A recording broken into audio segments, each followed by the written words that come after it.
topic, I would like to describe briefly a general procedure for constructing the total angular momentum states. So we did an example last time for this, the two spin half particles. So what is then the general procedure for constructing total angular momentum states?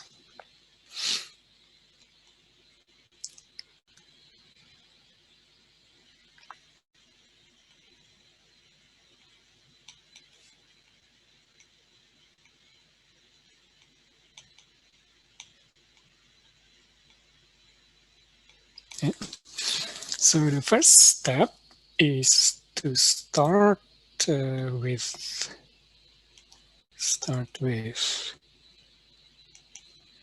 state, the product state here. I mean, to this with the highest or lowest total M. So that's M1 plus M2. So that if it is the highest. So in the case of in the spin half particles that we considered as an example, it then would be this state here or this one. You can start with either of those two. And then we applied lowering operator if we start from the highest M. So apply J minus repeatedly.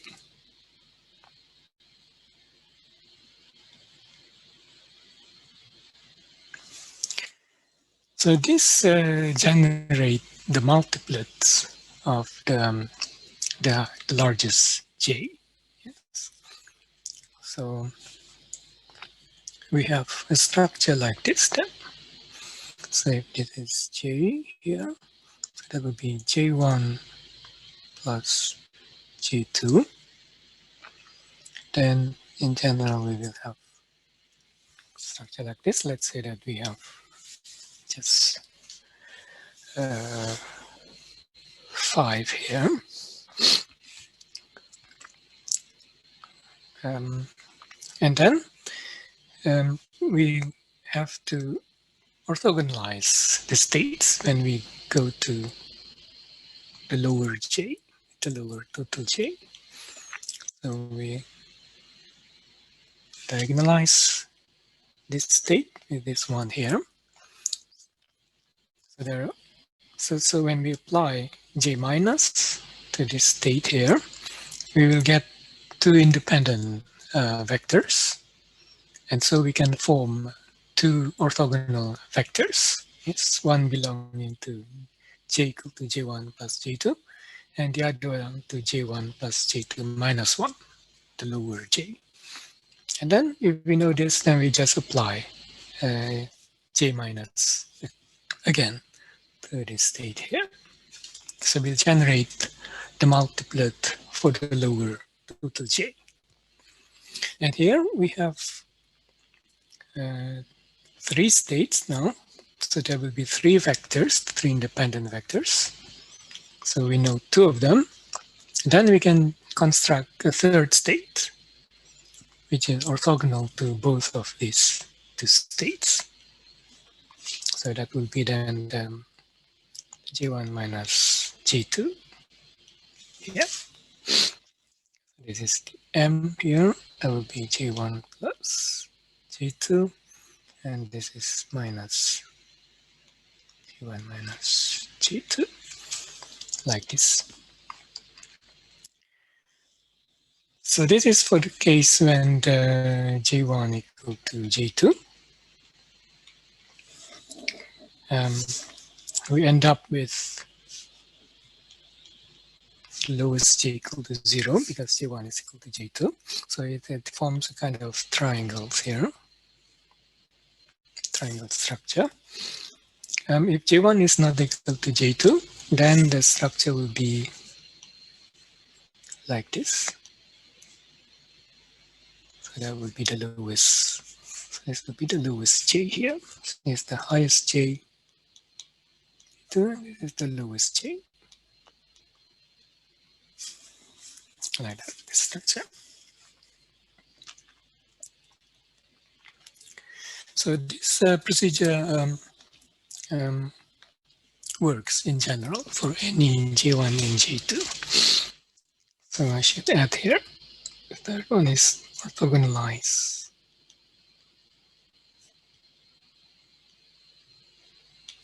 the states.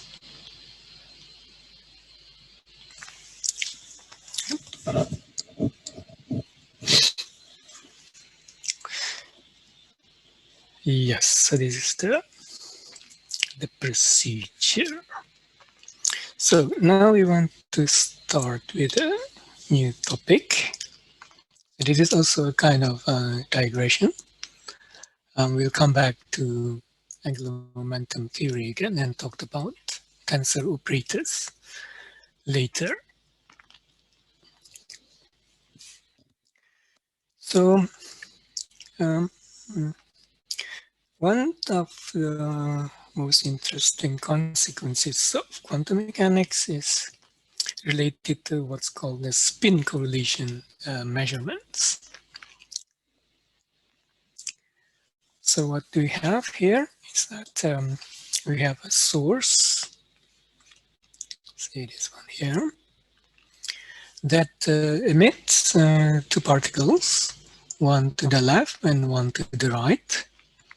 And let's say that we have electrons. So this is a spin-half particles. And we assume that the two electrons are in the singlet state. So this is why we did the singlet state in the example we had earlier. So a singlet state is given by this expression here. And n, it can be any direction. So it does not have to be the z direction. It can be any direction. So, but let's say that we are in the z direction here. So we have two observers. On the left is A and B on the right. So what happens is that when A makes measurements of the spin component of the first particle that goes to the left and finds that it is a spin up. So let's say that A makes measurements along the z direction and finds that the spin is up. Then the spin of the second electron that goes to the right will be spin down instantaneously. So it is important that to stress that it is instantaneously. It's not something that has a delay. Yes. So as soon as A finds the first particle to have a spin up in a certain direction, let's say z direction, then the second electron must necessarily be in the spin down state. So with certainty, And it does not matter how far apart the A and B are.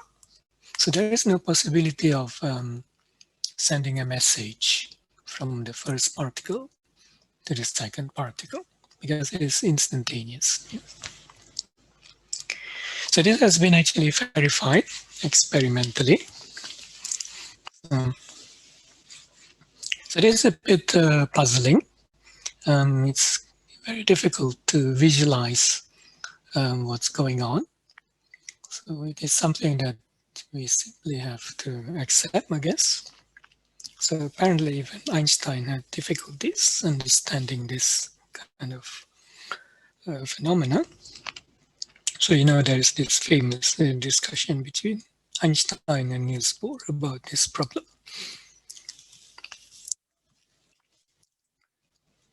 So this kind of phenomenon is called a spin correlation, because the spin of the one particle is correlated with the spin of the second particle. So the two measurements by A and B are not independent. So the first and the second particles are correlated. They are not independent. If they are independent, then it shouldn't matter what the result of A's measurement is. So these measurements always depends on what A measures. This is what we mean by correlation. So first, let's check that we can always write a singlet state in this way here. So let me share a screen. So if I have, this is z-axis here, and I have an arbitrary direction n, and n makes an angle theta, then we know that the spin up in the n direction is given by cosine theta 2 plus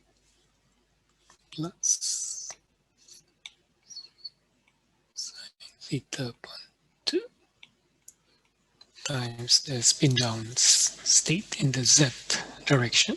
So we have worked this out before by doing this rotation. So that would correspond to rotation by theta.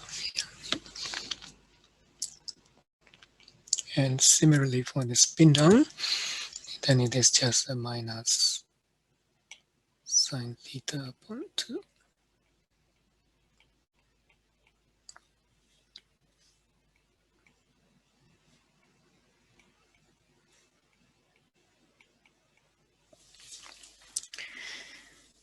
So this is the spin states along arbitrary directions, where n makes an angle theta with respect to z.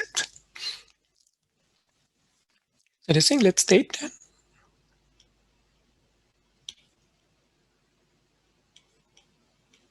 is just given by 1 upon square root of 2. And we have n plus n minus. So this is the product of n plus and n minus the interchange, n minus n plus, like that. If we just plug this in here, these two here, then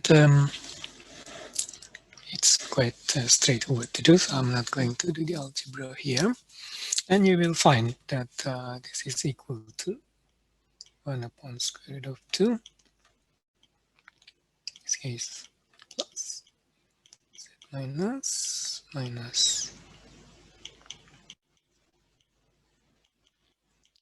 z plus. Okay.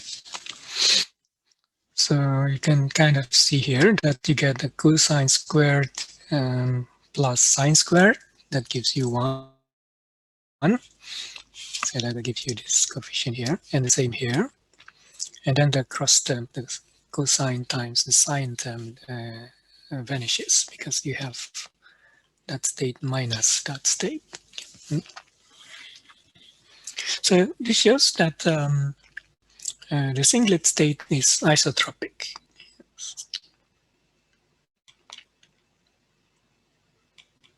It's isotropic. It doesn't depend on the which direction we measure the spin.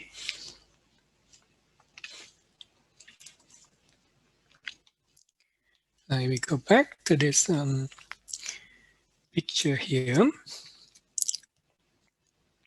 So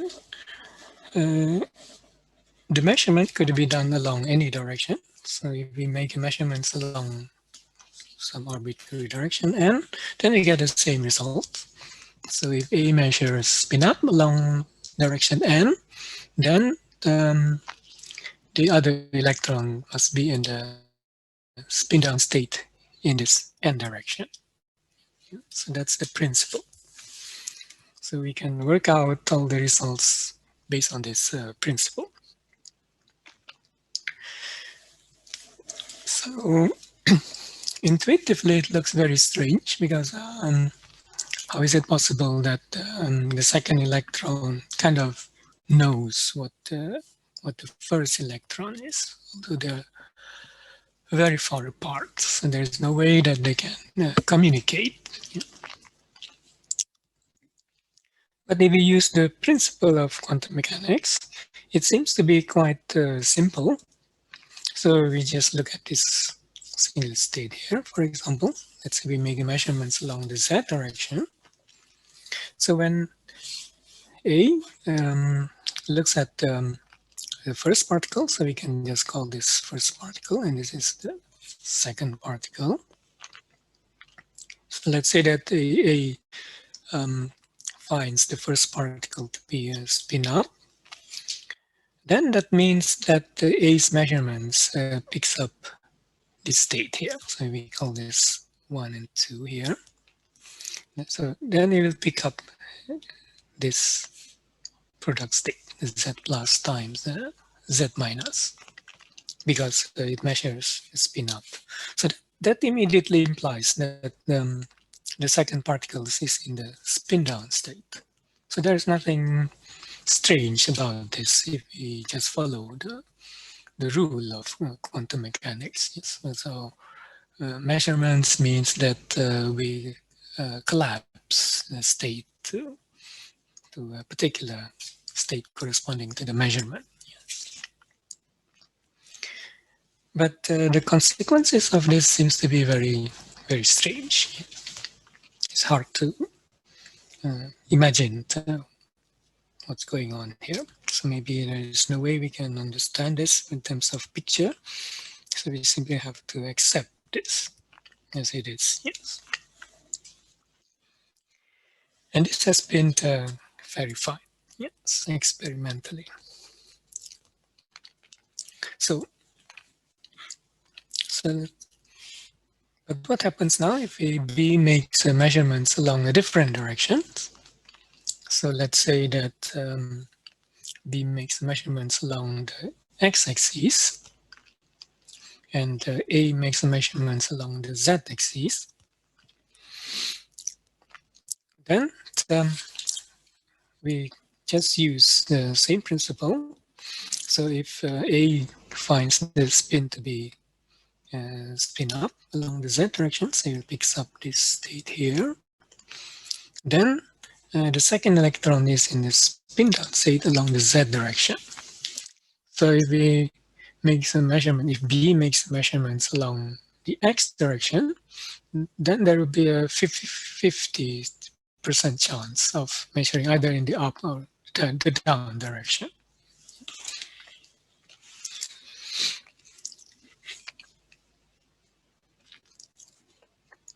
But what happens if B makes the measurements along some arbitrary direction? Let's say along direction n. Then we can just figure out, so if we have, like we had before. So let's say that B makes the measurements along this direction n. So I sort of keep the solution.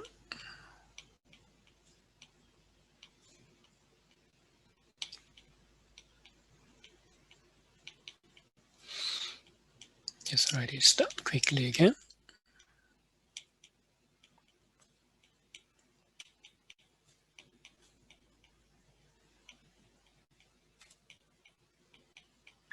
That is, yes. So if V makes a measurements along direction N, and let's say that A measures spin up, so Z plus, let's say, then this means that the second particle, so this particle 2, then the particle will be in the Z minus direction. Yes. So the probability of measuring spin up along the N plus direction is then just given by the overlap between N plus and Z minus theta squared, like this. So that will then give me sine squared. And 2. And the probability of having spin down will be cos squared. So this is the probability of finding spin up and spin down, sine squared and cos squared. However, if we make many measurements, let's say 100, then A will measure spin up 50 times approximately. If you have many measurements, then it will be approximately 1/2. And it will measure spin down also 50 times, yes, it's half. So for the spin down case, the second electron will be in the up state. So then the probability of B measuring a spin up along the N direction will be given by cos squared. And the probability of measuring spin down will be sine squared.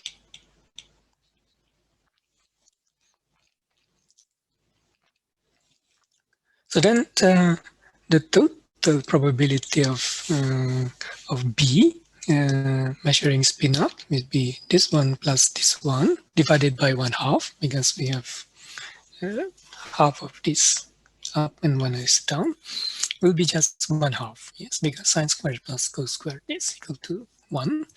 So there is no difference as far as B is concerned. So when he measures along an arbitrary direction, he will still measure the electrons to be half in spin up and another half in the spin down.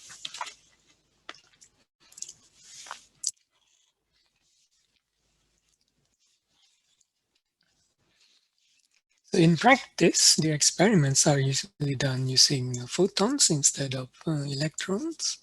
But for our purpose, it does not really matter because we just want to understand the concept. Yeah. So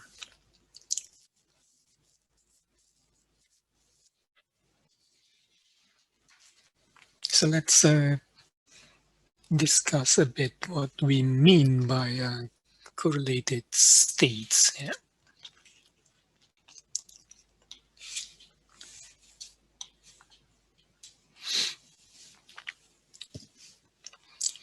So we say that the singlet state is a correlated state. So by this we mean that it is not possible to write the singlet state as a product of two spin states like we have here. So we cannot write the singlet state as a product of chi1 and chi2, where chi1 and chi2 are arbitrary spin states. We can show this. So we just take two arbitrary spin states. Let's show this.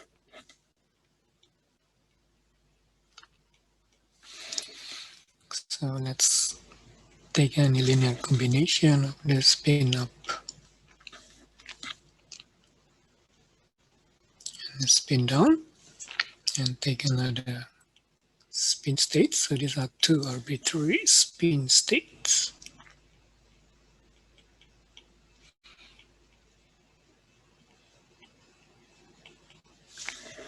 Yes.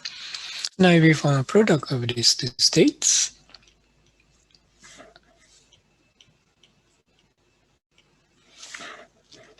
then you see that we will get all kinds of products here. So let me write this down quickly. Call it then set plus like this, plus u1 d2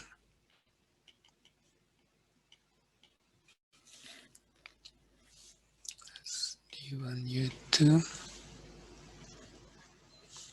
minus set plus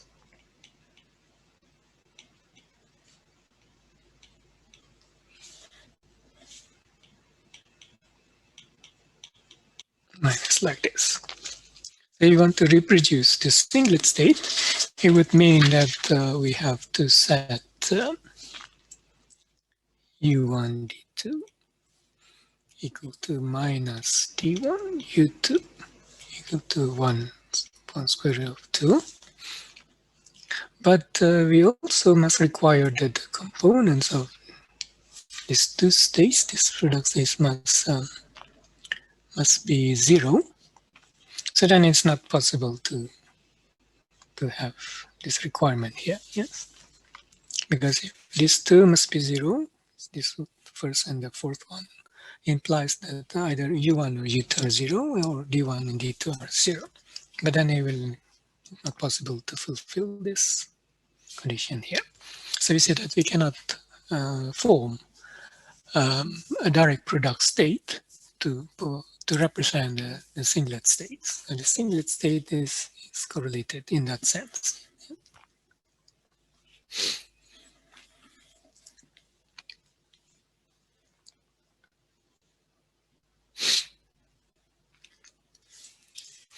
So this means that if I have uncorrelated states,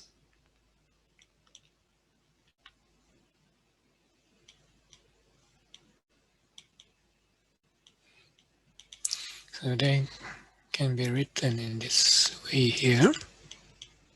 It just means that if one makes measurements on the first particle here, that measurement does not influence the result of the measurements on the second particle because they're independent.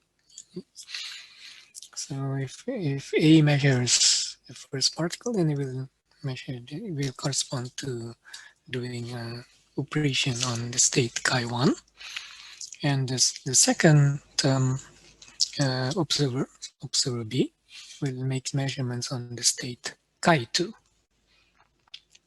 So, and the results are quite independent of what A obtains in his or her measurements. But this is not the case with a singlet state because it is a correlated state. So the measurement of A influences the results of B's measurements. So we always assume, of course, that B makes measurements later than A. Yeah? Now, apparently, in the beginning, there were a lot of attempts to explain this results, these strange results here. So it was not immediately accepted, this quantum mechanical explanation. So there's this famous paper by Einstein, what's the name? Podolsky, I think.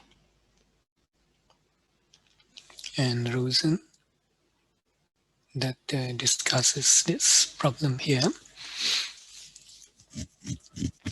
So there's a number of theories which are usually called local variable theory that tries to explain the results of this experiment by saying that we have well-defined properties assigned to each particle. So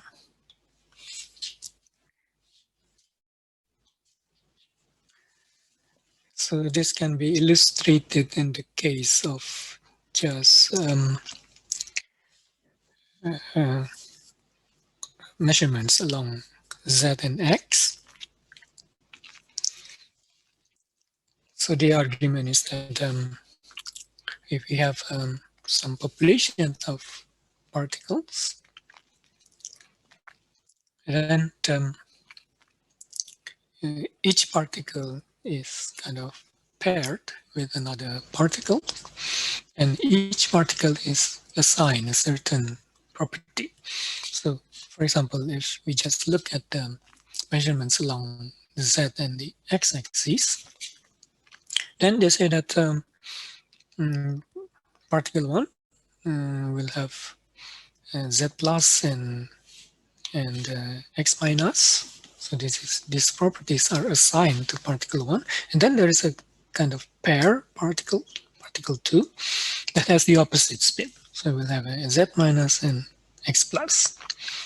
And the claim is then that if we have lots of particles, then a quarter of this will have this type of pairing. Yes, one has Z plus and X minus, the other one has Z minus and X plus, and so on. So we have also Z plus, X plus, and Z minus, X minus. So there will be 4 of them. And each of these pair type has a quarter of the population. So if we have this kind of populations, and then we can actually explain the results of the spin correlation measurements if we just measures along the Z and the X direction. However, this kind of, now it looks very strange, this kind of theory, but apparently at that time it was not obvious that one cannot have this kind of situation. It was not until I think it was the early 60s when John Bell recognized that there's something wrong with this theory. This can introduce some inconsistencies with quantum mechanics. So one could actually perform experiments that will distinguish between the local variable theory and quantum mechanics. So one can test which one is correct, yes, experimentally. It's kind of interesting that it took so long before one come up with understanding of this problem, this phenomena.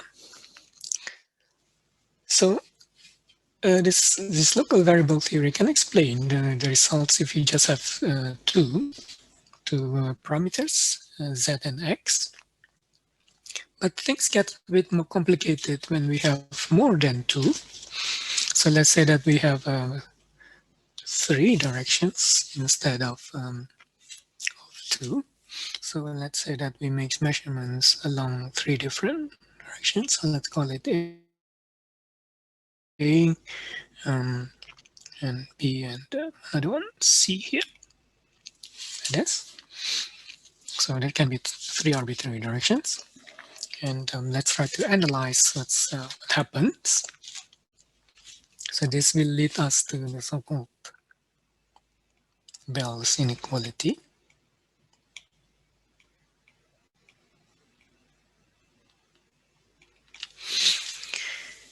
So we'll do this without using sophisticated probability theory. Just do some simple analysis.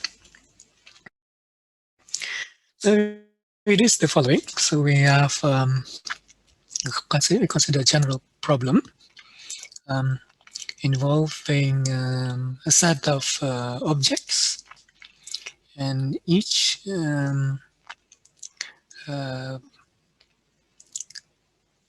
possesses let's say 3 parameters.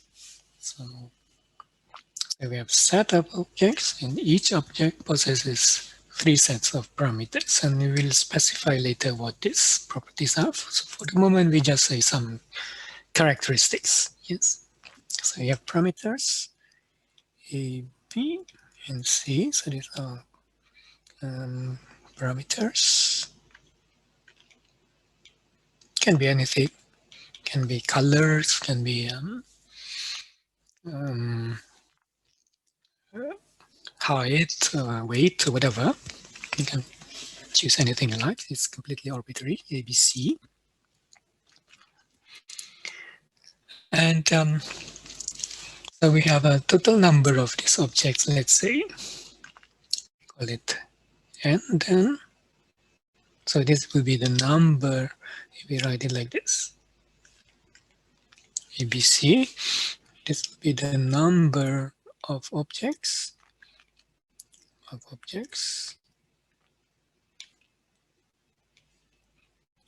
with property, it's called characteristic A, B, and C. And we introduce also this notation. We say B dash like that. That would be a number of objects with characteristic A and C, but not B.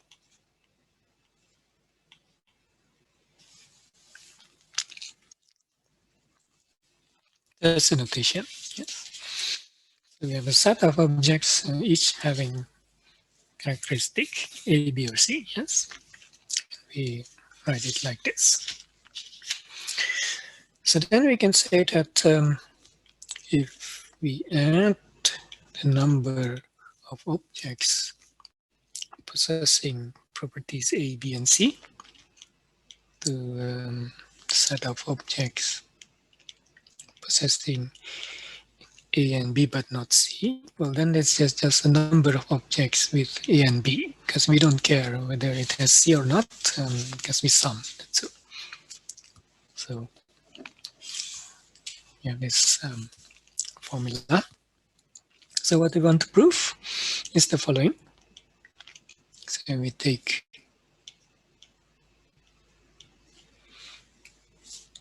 number of objects possessing A but not B, and plus number of objects possessing characteristic B but not C. This can be shown to be equal to or greater than number of objects possessing A but not C. That is a kind of simplified form of what's called the Bell's inequality here.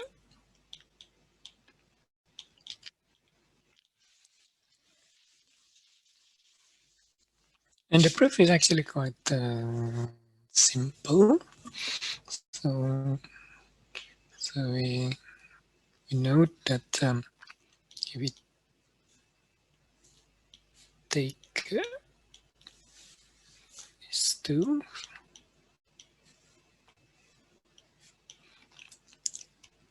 well, it's simple, at least we are told how to do this. So n are always positive numbers, so this must be true, no matter what we have in the bracket here. So now we add, if we add to both sides, this one here, so we add A, B, C, C plus AB.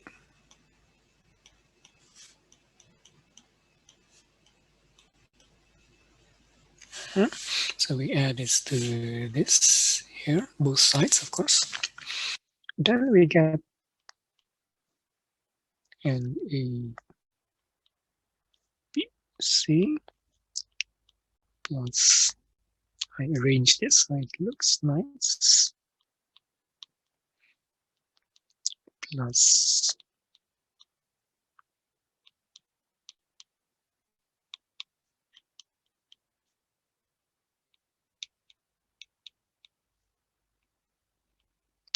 we go to greater than M, C. I got like this.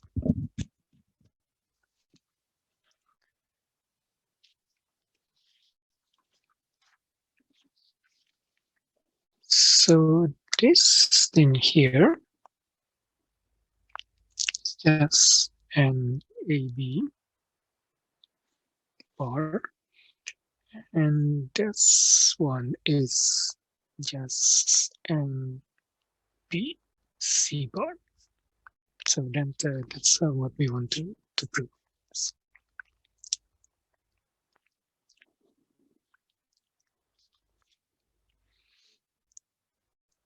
this just comes from the assumption that each object, so the important point is that each object is assigned certain properties. So in this case, these are the three properties, A, B, C. Let's apply this now to the spin-half case. So how do we do this? Yeah, so this is just what I have here. So I took this from the book. So now we have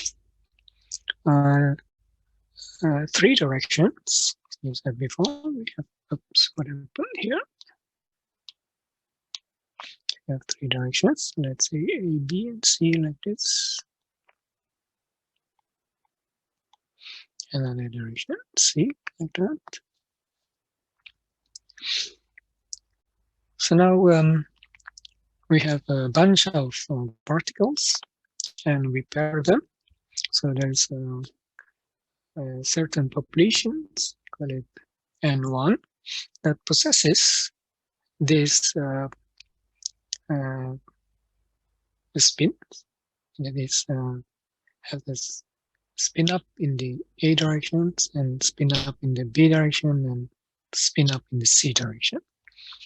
And then the paired particle will have the opposite spin, so A minus, B minus, and C minus, and so on. So we have N2, we have A plus, B plus, C minus, and then the paired particle will have the opposite spin. So that's we're trying to follow the local variable theory. And then we can apply the Bell's inequality that we just derived. But we have not to specify what is our parameters here. So we define our parameter A, B, and C to be the spin-up components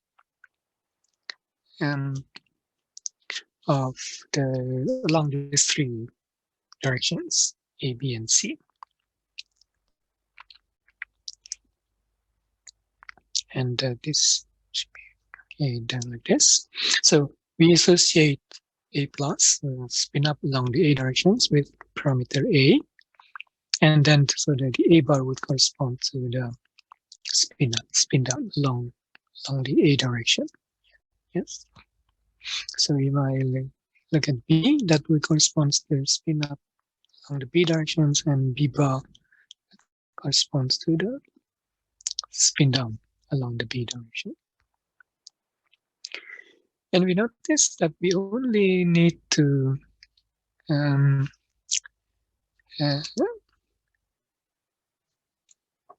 consider the first particle, the label of the first particle, because the second particles are determined by the first particle. So if I know the first label of the particle, so A plus, B plus, and C plus, for example, then we know the particle 2 is A minus, B minus, and C minus. So we only need to use the labels of the first particle. So that's our 3.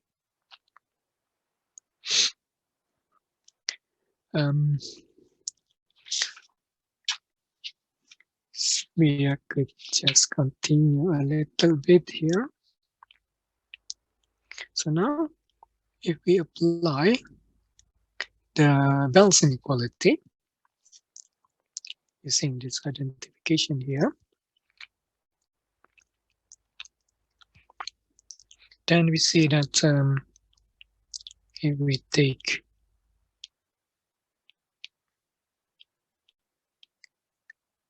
this inequality here, the Bell inequality, so that then corresponds to N3 plus N4. So this means that the particles have A in this up direction and B in the down direction. So it will be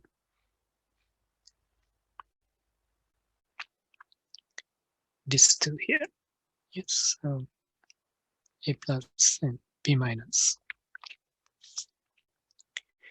And the other one will be N2 plus N6.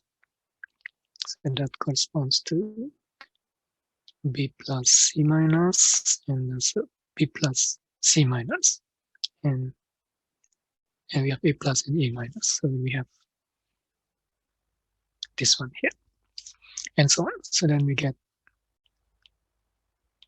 this inequality. Yeah.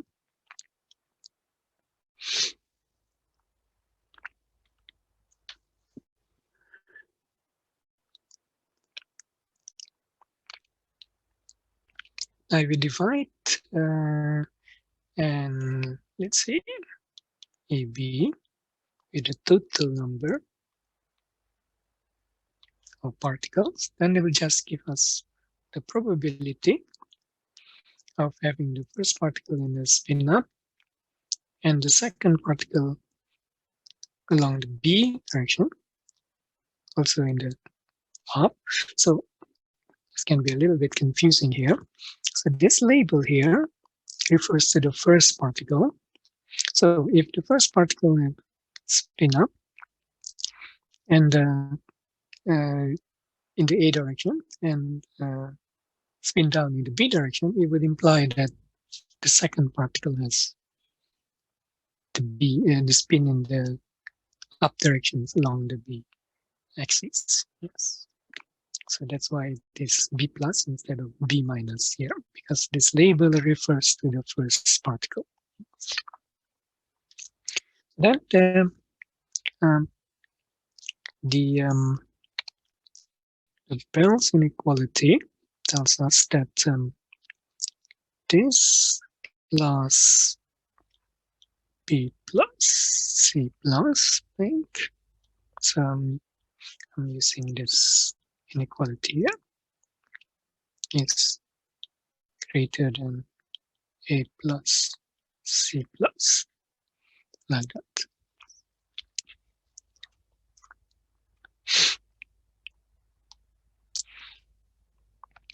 So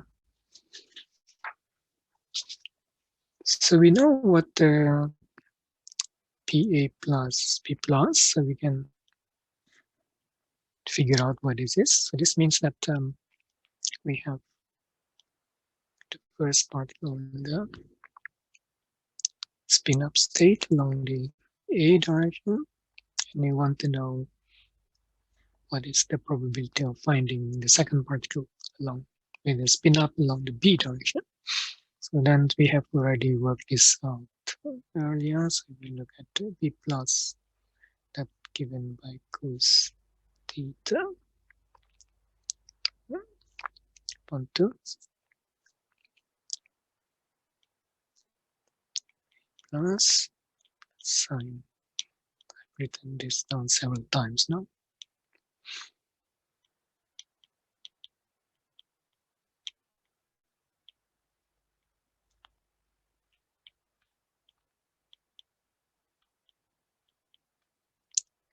You should have a break soon.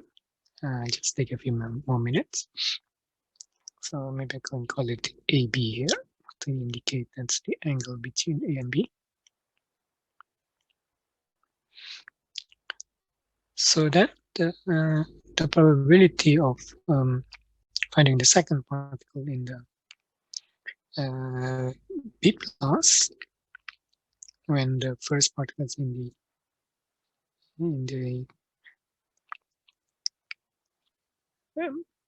okay, so if the first particle is in the A plus, it would imply that the second particle is in the A minus, yes, the A minus states because of this correlation.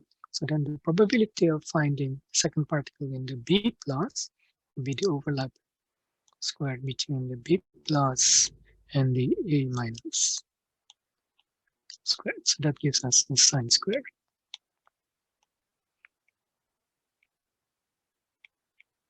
And so on. Yes. So then we get this inequality. We get sine squared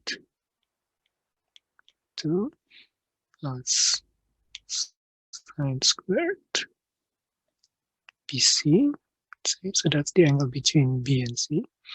Is greater than sine squared AC upon 2, according to the predictions of the local variable theory. But if we follow quantum mechanical principle, then this inequality can be violated. So for example, if we take a simple case and the angles are the same here, so it is A, B, and C here, then this inequality here is violated when the angle lies between 0 and pi by 2. So you can easily check that. And experimentally, this inequality is violated.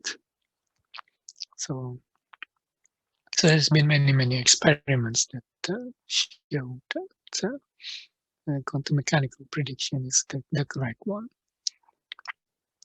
So nowadays, I think no one talks so much about this local theory, but it's interesting to know from historical perspectives. Yes, and also it kind of illustrates one of the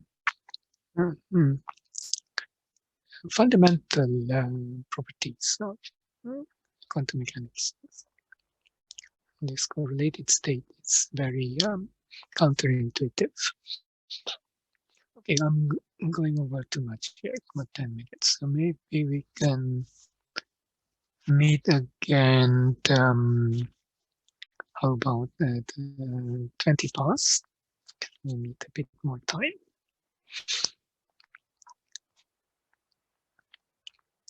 Let's see each other again at 20 past, let's say.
Okay, so we can continue.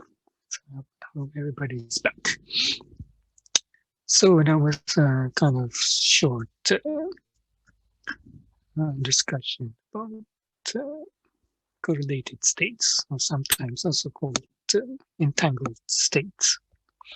So I suppose the basic principle is that we cannot assign properties to particle unless we prepare or measure the particles to be in a certain state. Um, so let's say an electron can have a spin up or spin down, but that's all we know. And if you want to know in which direction the spin is, then we have to make a measurements. So if we make a measurements along a certain direction, then the spin will line up along, along that direction, either up or down. It's like in the Stern-Gerlach experiment. But otherwise, we cannot tell. We cannot assign properties to this particle, like in the local theory, or sometimes also called hidden variable theory. So I suppose it's no longer considered nowadays. Okay, so in this other half, I would like to talk about tensor operators. Tensor operators. Let me see if I have slides here. Yes. So tensor is always kind of generalization of a scalar and a vector. So a scalar can be, or is regarded as a tensor of rank 0, whereas a vector is regarded as a tensor of rank 1. Yes. And in general, tensor can have ranks higher than 1. So here we're talking about tensor operators which are defined with respect to the rotation operator. So tensor, like for example a vector, has components. So in the case of a vector operator, it has 3 components, let's say along x, y, and z. And when we make a rotation, one of these operator, one of the component, then it can be written as a linear combinations of the other components. So it's a bit like having a vector when you rotate it, and the new vector can be rewritten in terms of the basis of the original coordinate systems. So let's take an example to make this clear. So let's take a vector. So it's the vector operator. So x, y, z form a vector. It's vector operators.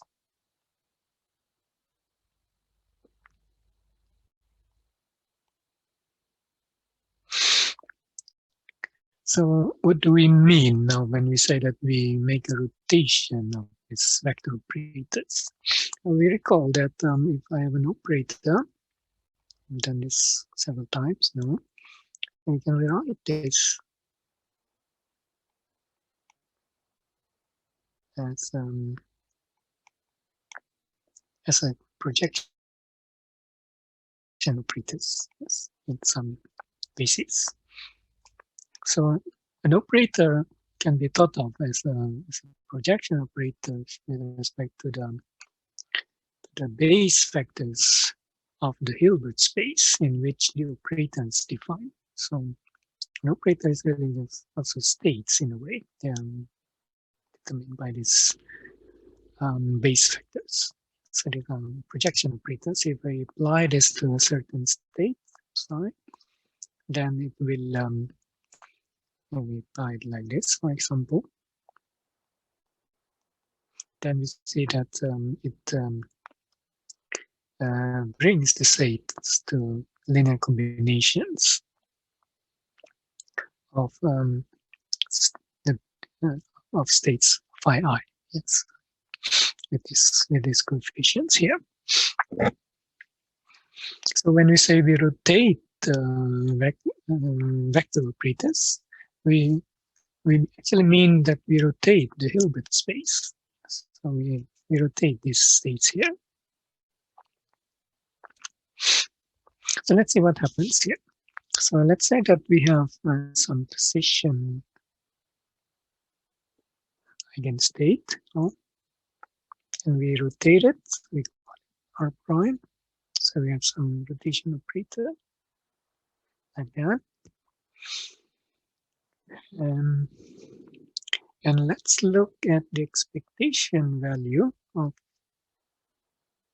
one component. So Ri, I call it. So this can be X, Y, or Z. And look at this expectation value in the rotated states, R prime. Okay. So then this is equal to, just use this expression here. So that becomes R and D dagger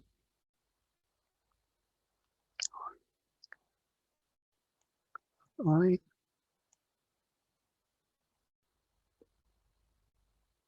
R, that's all. So this is just the Ri component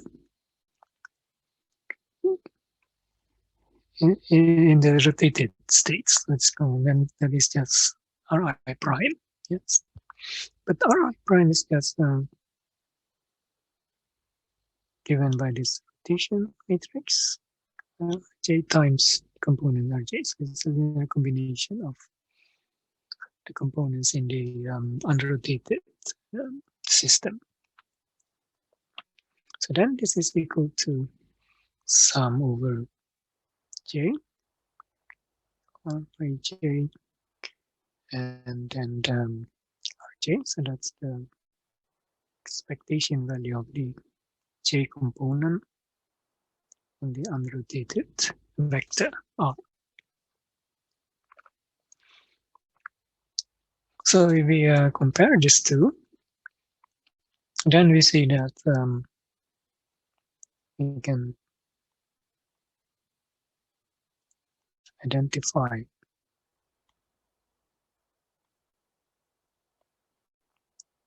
that operator is equal to sum over J and J and J. So that's what we mean when we say that we rotate the operator. So we always need this two here. Now, because we have the property that D is unitary and the R is orthogonal, so R is equal to 1 and the D dagger is also equal to 1, like that, then we can rewrite this in the following way. So we can put R minus 1. So this equation is true for any R. So I will use R minus 1, the inverse of R. That will be the inverse of Rj.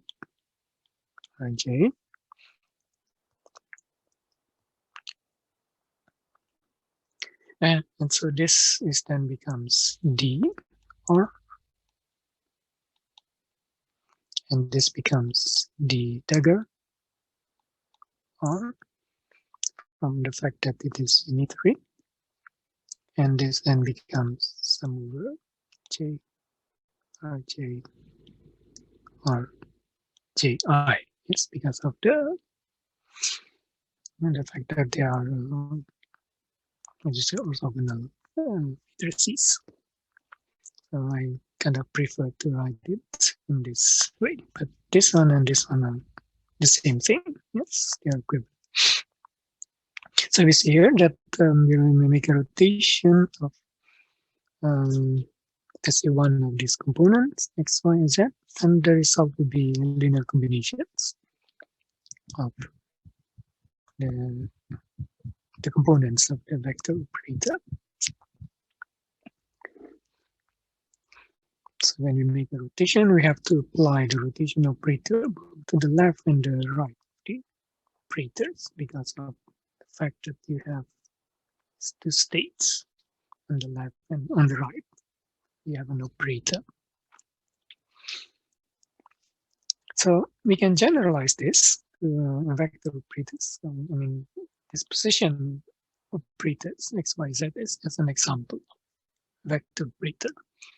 So we could also have this momentum. So that's also vector operator and other possible operators. So in general, we will have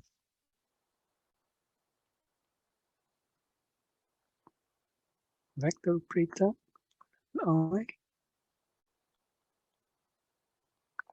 is equal to sum over j, vj, or ji, like this. So this is definition of vector operator.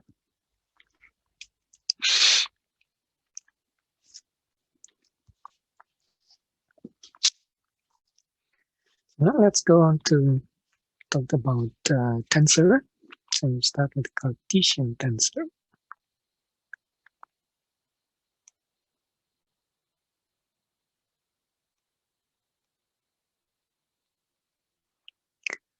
So the Cartesian tensors is defined in the following way. Again, this is defined with respect to rotation. So you have to keep in mind that all these definitions refer to rotation. It's called the tensor T. So T, I, J, K, and so on. So these are the indices labeling a tensor. And then let's say we make a rotation. So we rotate the coordinate systems. And this then, according to the definition, is given by the following. So we have the rotation matrix, J, J prime. Let me write another one, K, K prime, and so on, times the components of the tensors in the unrotated frame. So that's how we define the Cartesian coordinate, Cartesian tensors. We define this with respect to rotation. So the number of indices here is called the rank of the tensor. So we say that if we have a vector, then we just have one label, I. So I can be x, y, z. So that's then the rank 1. It is scalar and there is no label, so it's rank 0. And so on. So let's consider an example of a Cartesian tensor of rank 2. So this is actually quite a common tensor. So this is called dyadic tensor of rank 2. So this is Cartesian tensor.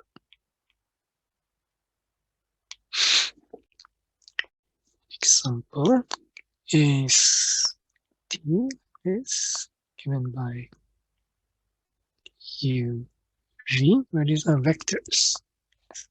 It's kind of difficult to write this. So this is not a dot product or cross product, but it's just a direct product of two vectors. So we just multiply two. So we have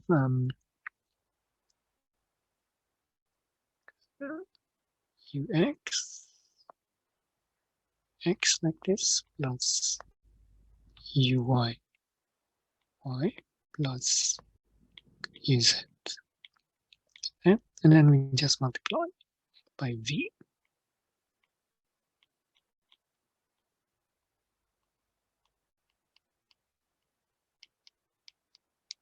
So then we get we look at the xx component, ux x, and we have x and y component. That will be ux times vy and so on. So there will be 9 terms. So the components of this tensor at dij is then uivj.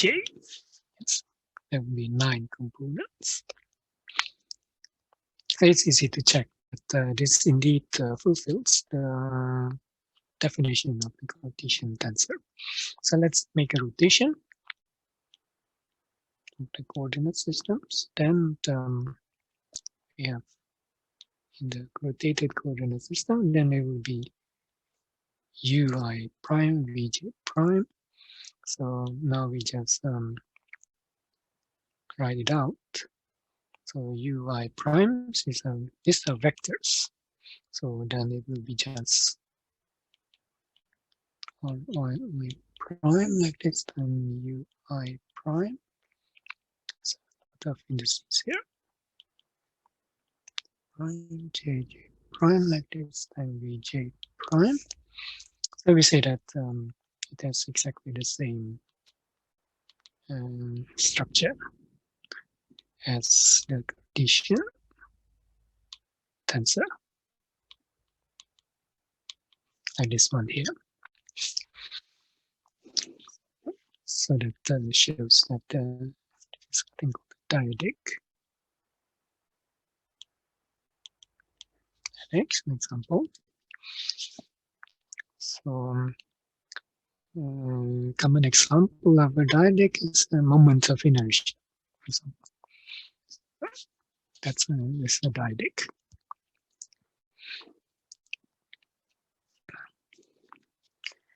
Now, a Cartesian tensor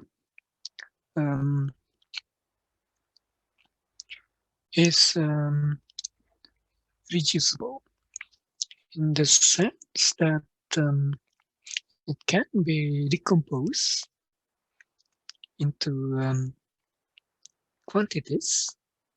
It is separate quantities, and each of these quantity transforms among itself. Yes. So let's see if we can explain this in a better way by having an example. In the example we have for the dyadic, we have uivj like this, and this can be rewritten this way. Okay, so dot product between u and v plus. So we discuss later how we decompose this into this form. Yeah, but for the moment we just take these results just to illustrate what we mean by decomposing a Cartesian tensor into its irreducible components. So this is very much related to angular momentum addition. That you have product states, product of angular momentum states, and then you decompose the representation of the rotation operator in these product states into its irreducible components. Okay, so So you see that the first term here is just a scalar, because it's a dot product. So it's scalar, just one component. And the second term here is an antisymmetric tensor.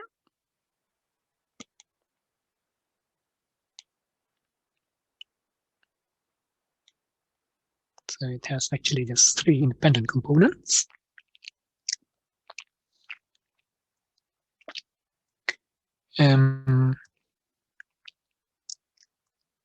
So it's a is a vector product, if you like. So this is a vector product.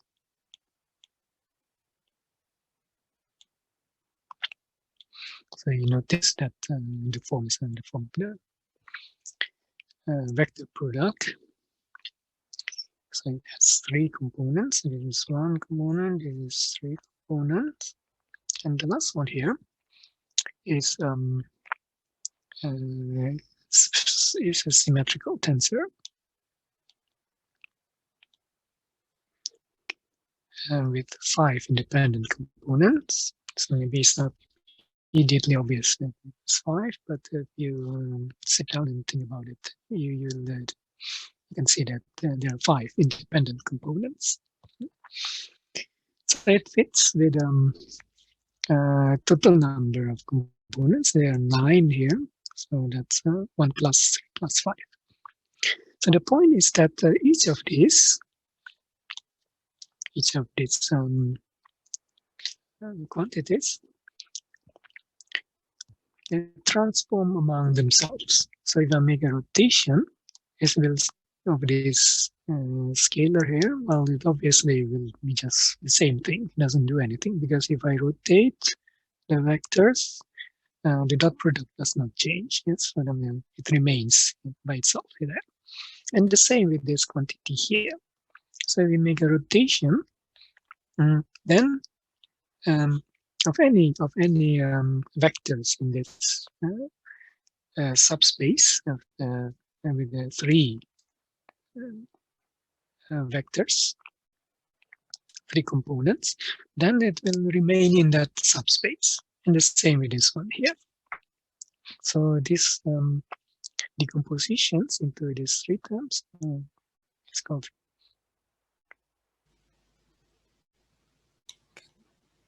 they're referred to as irreducible components. So each of these actually called spherical tensors.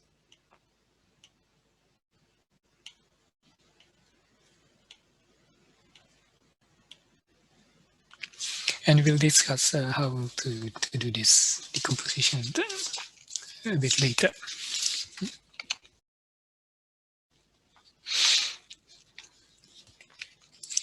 So the general definition of spherical tensor is the following. So I have this rotation operator, and we call tensor operator,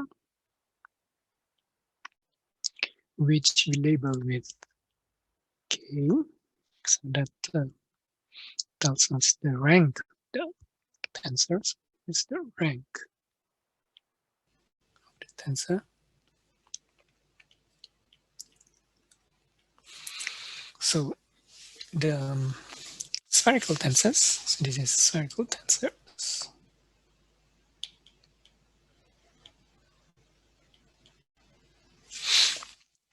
They're defined under rotations. So we make a rotation of the coordinate systems. Then this is given by Q prime minus K to K.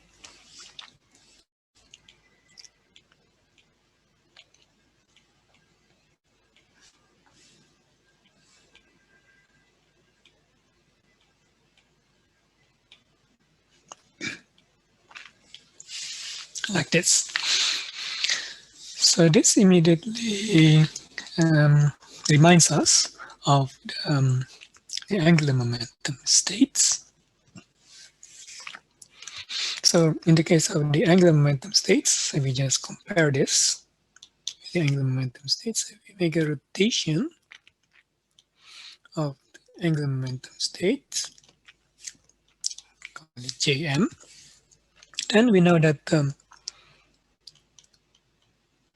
that's just a linear combination of the state with different m, but with the same j.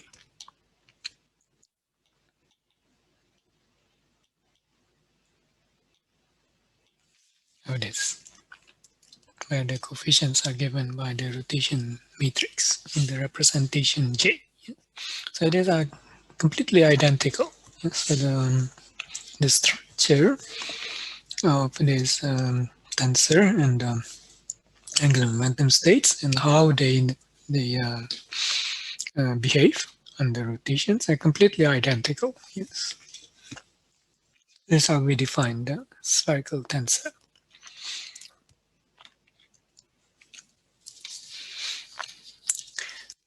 So one way to construct a spherical tensor is by using the spherical harmonics. So we have tensors like this.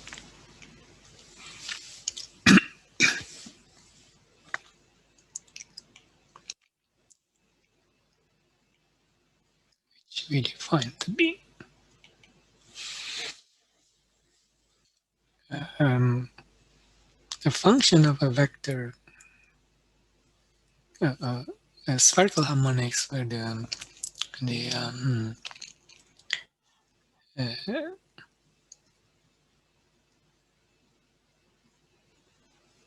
where it is calculated with a vector v here. So what do we mean by this?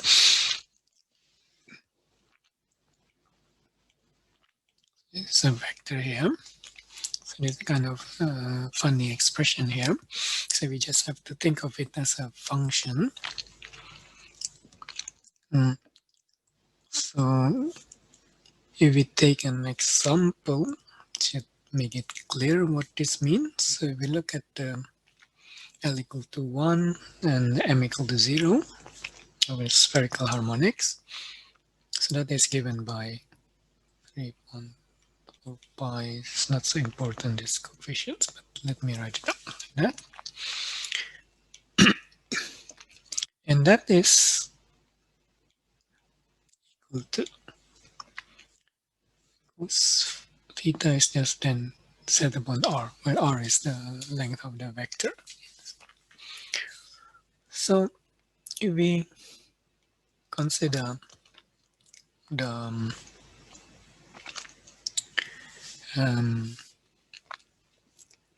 tensor rank 1 and the component labeled by 0, then we just say this is equal to 3.pi times Vz, like this. So this is what we mean here by this spherical harmonics calculated at the vector v.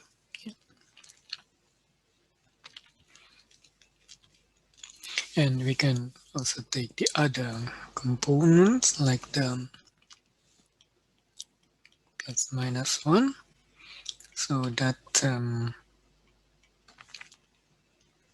is given by pi plus minus y divided by r times square root of 2.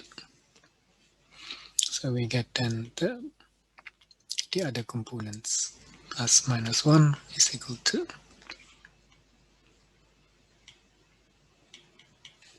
pi vx. So we just replace the x and y by vx and vy, like this.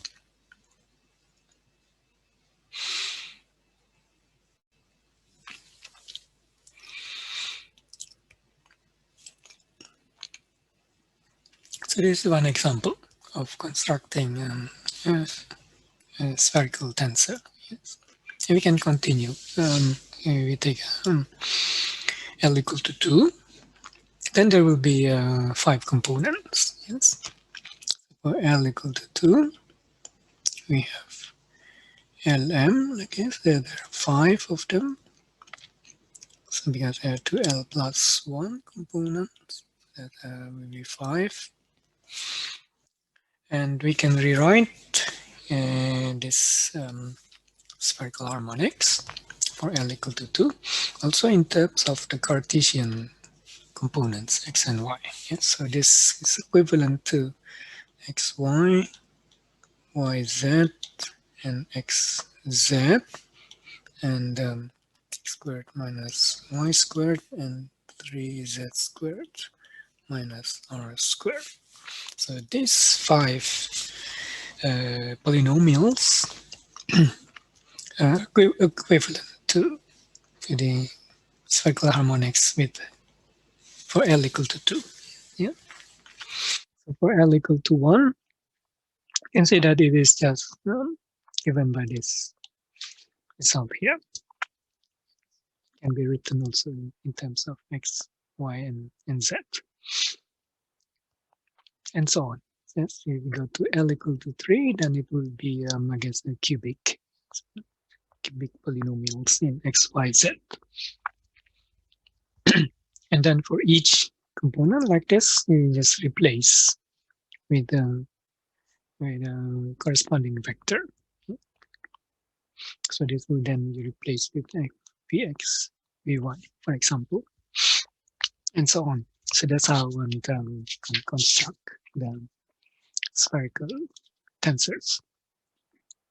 But the general definition is what we just wrote earlier. So this is the tensors. That's what I just talked about. Yes, so this is the definition of spherical tensors. And they're irreducible in the sense that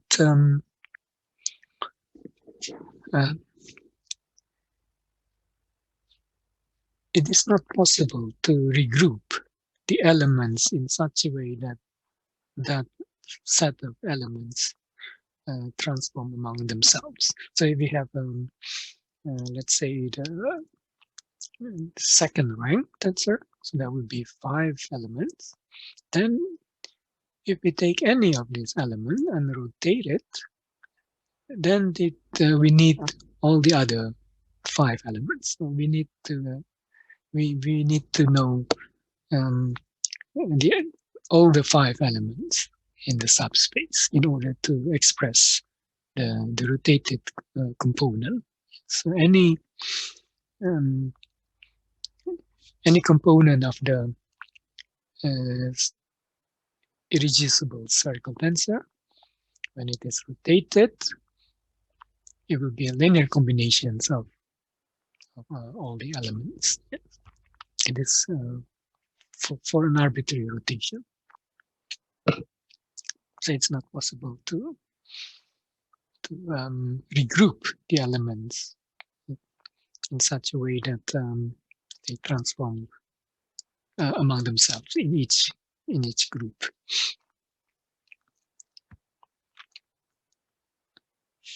And it's also important to do this for every rotation, not just some rotation.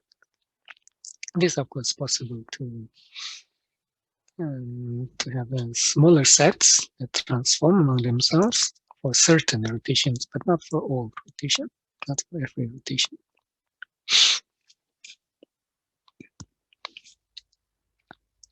So we already talked about this. The Cartesian tensor is irreducible. So now, Yes, I think we probably have time here.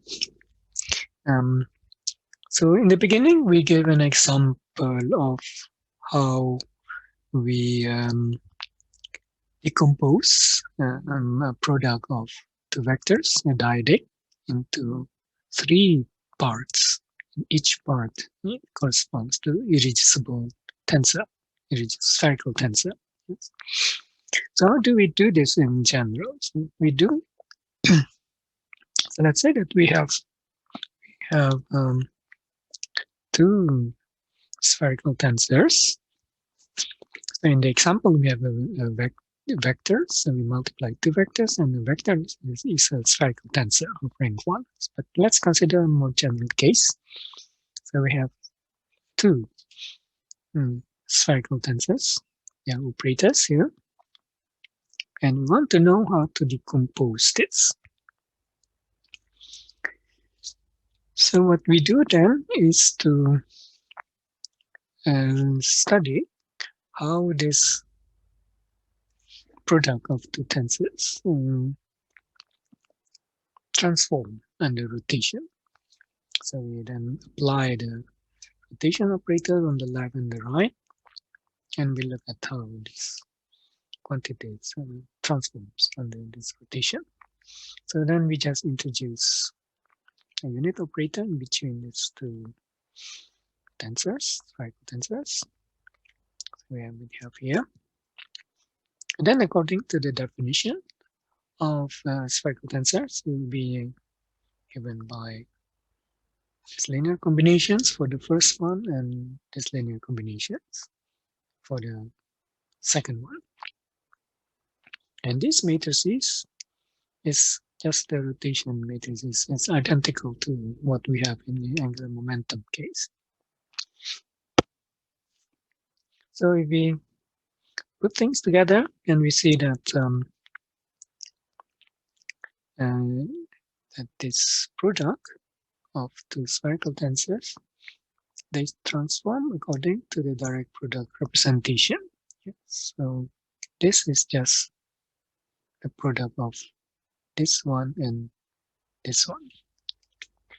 This is what we have before also for the case of angular momentum. When we consider compound states, we look at the product of two angular momentum states, and when we studied and how it transforms under rotations, and we find that it transforms according to the direct product representation. So this I have it here. So we make a comparison here. So then we see that the problem of decomposing this product of two spherical tensors into its reducible components is really identical to the problem of decomposing a product of two angular momentum states into the total angular momentum states. It's completely identical mathematically. There's no difference really between the problem of adding angular momenta and this product of two spherical tensors. They have exactly the same structure.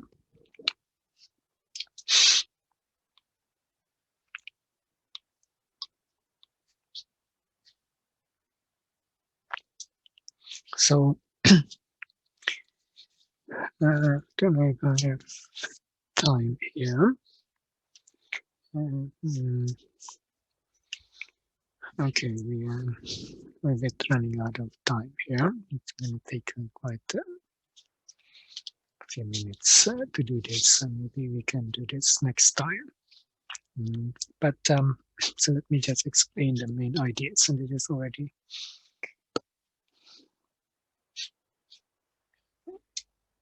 here. So we can kind of guess what we will have. So when we consider the compound eigenstates of the angular momentum, we find that here, like this, it can be written as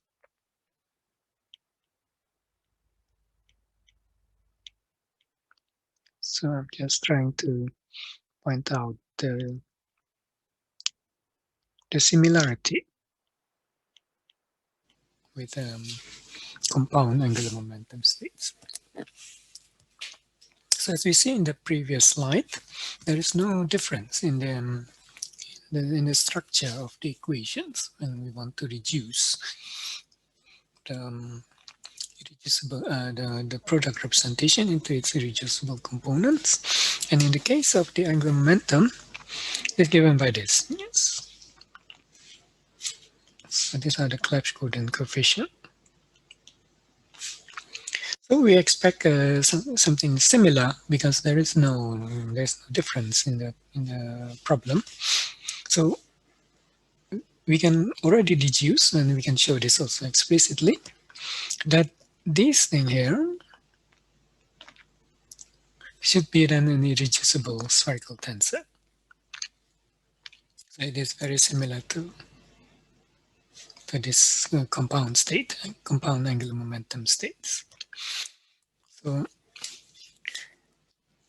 So we recall that if we make a rotation of these states, let me just take just a couple of minutes here, then we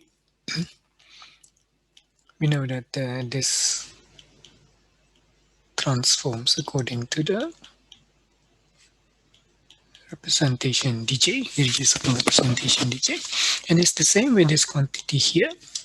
So I have dr, the vector j like this, m, d dagger r would be j, same j, and this m prime.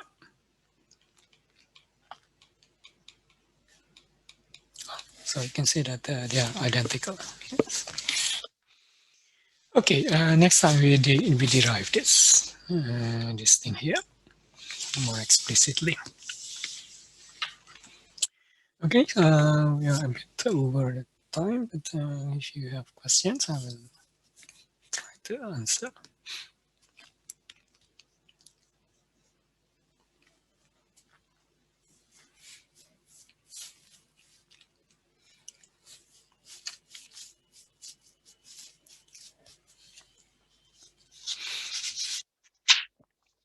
So if there are no questions, then we just